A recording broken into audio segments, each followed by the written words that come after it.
Can you picture yourself the First Lady? Yes, I would be very traditional, like Jackie Kennedy. That's Melania Trump in 1999. She's now America's First Lady and Donald Trump's third wife that we know of. I'm comedian Logan Gunselman, and I'm here to tell you all about our First Lady. Melania Knobs was born in Novo Mesto, Slovenia in 1970, making her the only First Lady in nearly 200 years to be born outside of the U.S. and one of the only immigrants married to someone who seemingly hates immigrants. Melania's father, who some have suggested looks like the Donald, was a member of the Communist Party, and her mother was a pattern maker for children's clothing. When Melania eventually became First Lady, she sponsored her parents to successfully emigrate to America, taking advantage of chain migration, where a green card holder or legal resident can sponsor a family member to live in the U.S. It's a practice Trump very badly wants to end. The legislation must end chain migration. We have to end chain migration. Thanks to chain migration, the whole family can discuss this topic together at Thanksgiving now. Growing up, Melania was always interested in fashion and the finer things in life. The New York Times notes, Melania wrapped her notebooks in magazine perfume ads and kept her knitted sweaters in purple lockers. She attended the Secondary School of Design and Photography in Ljubljana, where she listened to a tasteful palette of angst, Metallica and The Cure. It's unclear if she listened to the song Just Like Heaven while daydreaming about a spray-tanned, twice-married, avid tennis player from New York City. And then I moved to Milan and Paris to live there. And I had a successful modeling career. Melania matriculated at the university in Slovenia, studying architecture, but ended up dropping out of school, although her Facebook page claims she graduated. Later, she finished second place in Yana magazine's Face of the Year contest in 1992. She changed her name to Melania Naus, and her modeling career took off.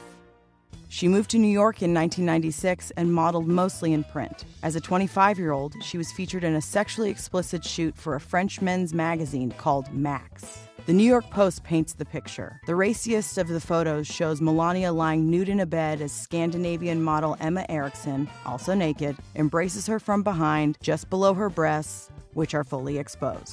2 years later, she met future Saturday Night Live host and soon-to-be president of the United States, Donnie J. We met in New York, 1998. It was a fashion week in Were New you York. introduced? Well, no, we were both at the same party, and that's how we met.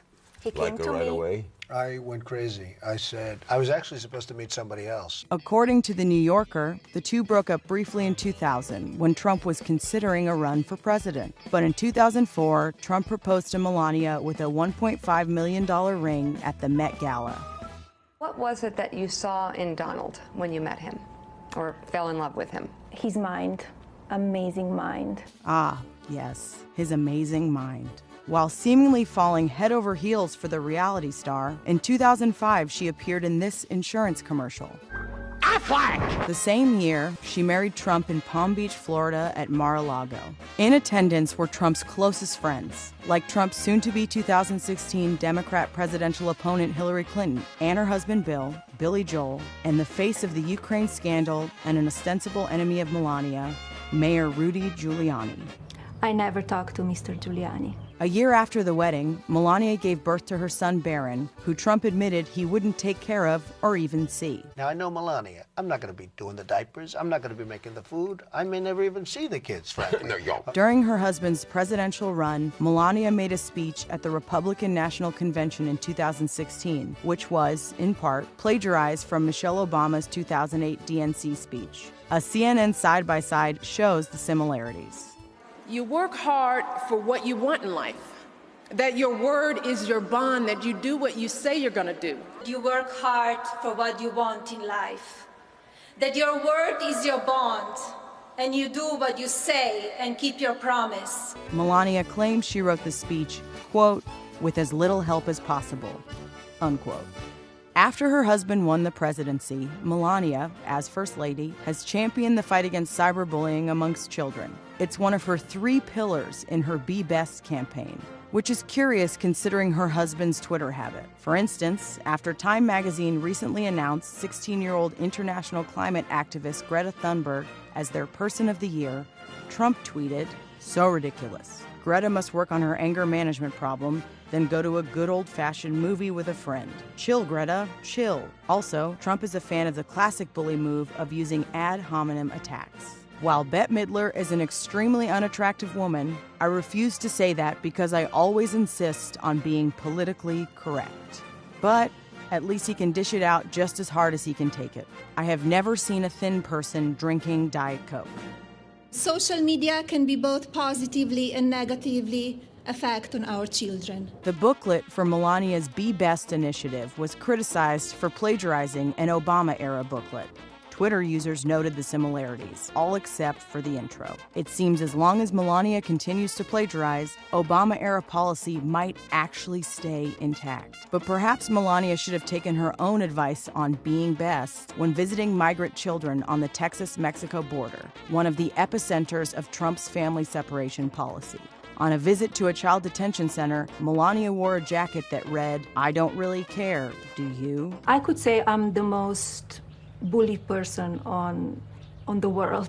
She later claimed it was in response to how she is portrayed in the media, but she largely hasn't been covered all that much, except for broad reporting on her blood-red Christmas trees. She's been one of the most enigmatic first ladies in one of the least enigmatic administrations.